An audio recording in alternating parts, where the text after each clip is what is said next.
All right, hello everyone. Um, After some technical difficulties, I'm here. So let's just get started and jump right into this. So we have two stories of different priests rescuing the Eucharist. And if you talk about like a Eucharistic revival, I mean, here is priests who probably believe in the Eucharist and the real presence in the Eucharist. Of course, you could have some modernist heretics like the ones on Twitter that say, "Oh well, um, we don't really need to defend the Eucharist and all this stuff." But here's priests actually going out of their way and putting forth significant effort to rescue the Eucharist from different situations. So here's the first one: is Reverend Sebastian Roussel entered the burning church of the Immaculate Conception in Saint Omer, France, on last Monday to successfully rescue the Blessed Sacrament. So Reverend Russell told a media outlet, he said, "The vault has fallen down so we can see the sky directly. The Blessed Sacrament remained untouched. We were able to pull the Lord back in another church. We were able to put the Lord back in another church. In addition to the Blessed Sacrament, 20 objects of worship were taken to safety." And France doesn't seem like such a great place nowadays, especially with all of the uh, whatever, I guess, what would you say, immigration in France? Okay. Um, yeah, they don't seem, the people that they're letting in don't seem to be too um, inclusive or synodal, especially towards Catholics. Anyway, okay. And here's, I do have some stories that are good news um, in this episode, and that was one of them. Another one: construction has begun on the statue of St. Michael the Archangel that will tower over the town São Miguel Arcanjo in southern Brazil. That sounds, it seems like the town was named after St. Michael. It is a rural region in the state of Sao Paulo. The statue will be 187 feet or 57 meters tall, making it the largest Christian statue in the world. 187 feet. Wow, that's massive. That's gigantic. The project includes a church, a 12,000 seat capacity plaza, confessionals, a Marian grotto, a candle room, a museum of sacred art, a devotional pavilion, and an auditorium, as well as practical infrastructure such as a parking lot. It will cost more than 5 million US dollars, 25 million Brazilian reals, and will be financed by donations from the faithful, the community, and the private sector. 5 million US dollars doesn't actually seem like an incredible amount, because I think the Immaculata in St. Mary's, Kansas, costed like 30 million, 30 plus million. Um, the first part of the complex is expected to be inaugurated in 3 years. So that's really encouraging. Um, if we could just. But the problem here is that if a statue were built like that, then there would be some Antifa thugs that try to tear it down. Um, yeah. Okay, this is a little bit longer, but you get the idea. Austrian priest Luca Fion, age 28, ordained on June 29th for the Diocese of St. Pölten in Austria, preached on August 14th at Maria Rain Parish in his home diocese of Klagenfurt about his difficult journey to the priesthood. So listen to this. His homily was streamed on YouTube. He entered the seminary of the Diocese of Klagenfurt in 2015, where he suffered from what he calls abuse of power and bullying. So you determine if that's what it is. His mental health deteriorated. He said, I went home from university to the seminary, uh, lay down and slept because I was in so much pain and so tired I couldn't study, let alone give up. At a low point, he decided to leave the seminary. During his last interview with the rector of the seminary, the rector asked Fion why he wanted to become a priest. Fion said, I wanted to administer the sacraments to the people. The rector replied, "We don't need priests for that." Fionn left the meeting in tears. He decided to finish his university studies as a layman and become a religious teacher or work for the railway. After graduating in 2021, he was still haunted by the idea of the priesthood. He asked the Bishop of Klagenfurt, Joseph Marquetz, age 69, to re-enter the seminary. Monsignor Marquetz replied that according to the rector, it would be impossible for him to ever be ordained. The bishop offered Fionn a position as a pastoral assistant, which he accepted, but Fionn wanted to become a priest, and so he asked for an appointment with Bishop Alois Schwartz, Bishop of St. Polten, a more conservative diocese in Austria. Monsignor Schwartz replied he should come the very next day. Spent 4 hours interviewing him. He's accepted as a seminarian, and now he is a priest. So the seminary rector said, "We don't need priests to administer the sacraments to the people." That's what they think. How many seminary rectors believe that? I would expect that it's more than this guy. Isn't that striking? You don't need priests to administer the sacraments. Really? Well, now that the exorcisms are removed from baptism in the new rite, maybe they're onto something. Okay. Here's another priest story. Since Saturday, the Indian city, in India, of course, I'm not even going to pronounce that. There's an Indian city that suffered its worst flooding in decades.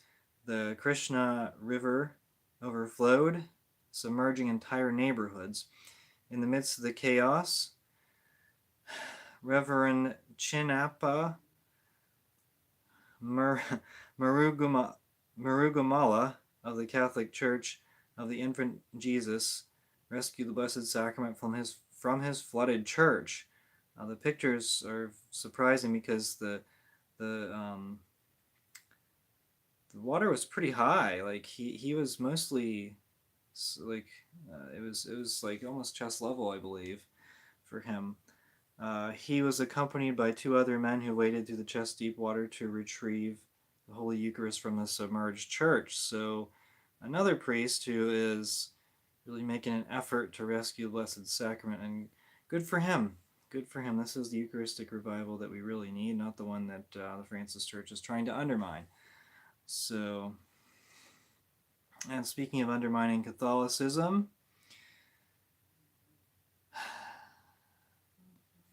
there is a LMNOP Mass in San Diego, hosted by St. John the Evangelist Church's LMNOP ministry, which was held during Pride Month in June.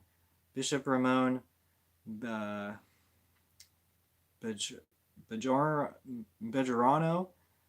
an auxiliary bishop in the Diocese of San Diego, presided over the liturgy, joined by 7 priests and 2 deacons. So he's a rising star in the McElroy Church.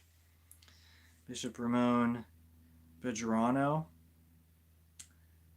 The beginning song was the beginning and song with the hymn was the hymn "All Are Welcome," of course. Bishop Bejarano then offered an apology to the LMNOP community, saying, "I apologize for the pain and distress that I and the Church have caused to many of you. I apologize for the stigmatization and trauma we have caused to others, because we have told them that they are not valued and they are not worthy of the love of God."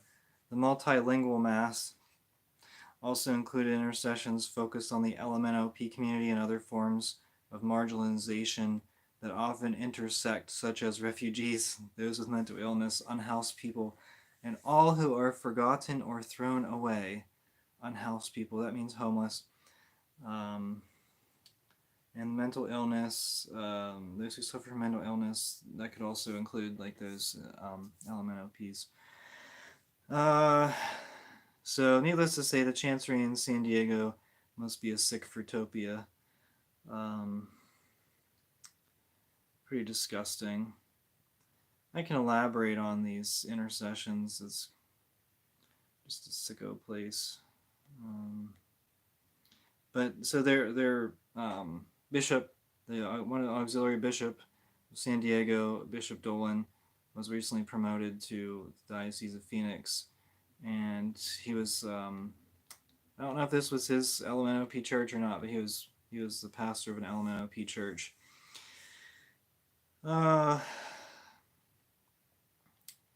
And so now he's been promoted, and the Perv Church of Francis is spreading. It's really disgusting to see.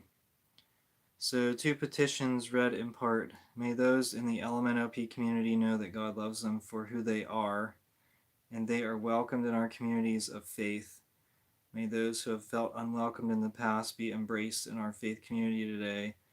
For parents who have an LMNOP child, may you gain strength in knowing that your child is fashioned as all are fashioned by God with respect, and with being with purpose and wonder. May you be reassured that you are not alone and that those in our faith communities are here to support you on your journey.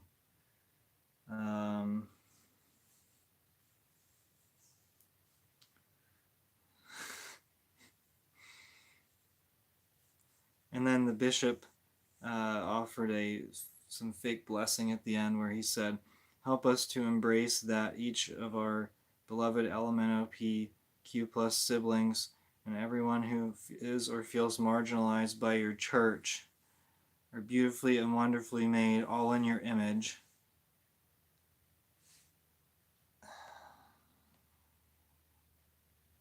Just disgusting. Just sickening. Okay.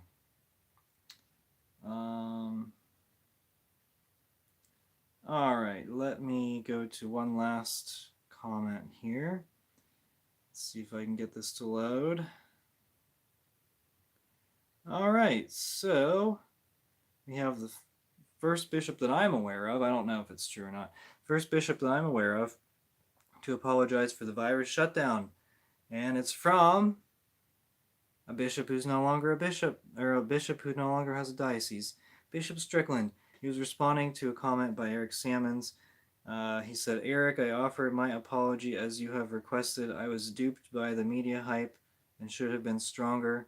Let us pray for all shepherds to have stronger supernatural faith as we face more challenges in the future. May Christ be our light in whatever darkness we face. So Bishop Strickland offers an apology, and apology accepted. Who's next? I don't see any takers. Who do you think will be next? Do you think there will be any bishops who apologize? Okay. Oh. Okay. So I guess they already completed the sculpted head of St. Michael, which is probably gigantic, honestly. All are welcome except Latin Mass Catholics, Fruitopia. Yeah. It's a Fruitopia. Francis Church is a wonderful, not a wonderful, but definitely a Fruitopia. What about that? I guess you could call that. I guess you could reference the Vatican as well. We don't. Okay. Yeah, Bishop Strickland and yeah, and as you know, I really don't comment on Francis unless there's something like really, really major. It's just for my sanity and your sanity. I just made it a policy not to comment on his quotes or anything. I've definitely seen things that I was like shaking my head about, but it's just, if you want to hear about Francis, you can probably listen to Taylor Marshall's YouTube channel. He probably still talks about him. Tim Gordon probably still does too. I'm hoping we'll be talking about a new pope pretty soon, and if that's the case, certainly preparing for that. Hopefully it's a good one, although it's certainly possible that the CIA could elect Parolin, and in which case that would be not as great. So, yeah. Oh, Francis said that you were stupid for not getting the jab, and just recently. That's very questionable considering all the athletes that are suffering from heart problems. But yeah, good policy. Yeah. Well, I mean, I just, I think the more time you spend online, the more it takes away your peace, and not in the hippie peace like Buddhist, like ecumenical peace. I'm talking about like because I think even if you're having like difficult situations in your life, I think that if you have a strong prayer life, then it still brings you a certain kind of peace. Even in not difficult times, it's not even the greatest to sort of like disturb yourself, make yourself disturbed by reading the things online. I mean, Twitter. I haven't been on Facebook, or I haven't scrolled through very many Facebook posts for years, and Twitter has become just politics, and I don't care about politics either. I don't care about.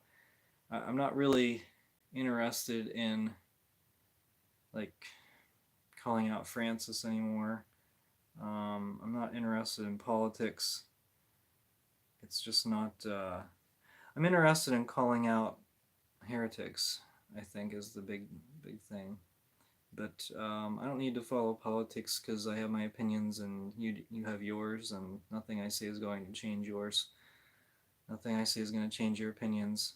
So why would I bother talking about it extensively? I'll mention it from time to time. Of course, we had a. It was kind of funny. We had a the resident of the White House who identified as Catholic. I'm really trying to be very straightforward and deliberate about what I say, and I think that's the best way to put it. The resident of the White House identified as Catholic, even though he apostatized. Apostatized. That means rejecting the faith. He essentially, well, he said that didn't he didn't agree with what the church teaches. So would that be? Oh, there we go. Back on. I was talking about the resident of the White House. Anyway, I think it's a good time to say that my Wi-Fi router is going to trash. It's really going downhill. It's either the router or the modem. I don't know. I don't know those things. I just know a minimal amount of technological stuff, and I don't know anything about hardware. So, all right. Well, that's been this video. That's it for EVTN News. So until next time, thank you so much for watching. We are the laity. We will not be silent.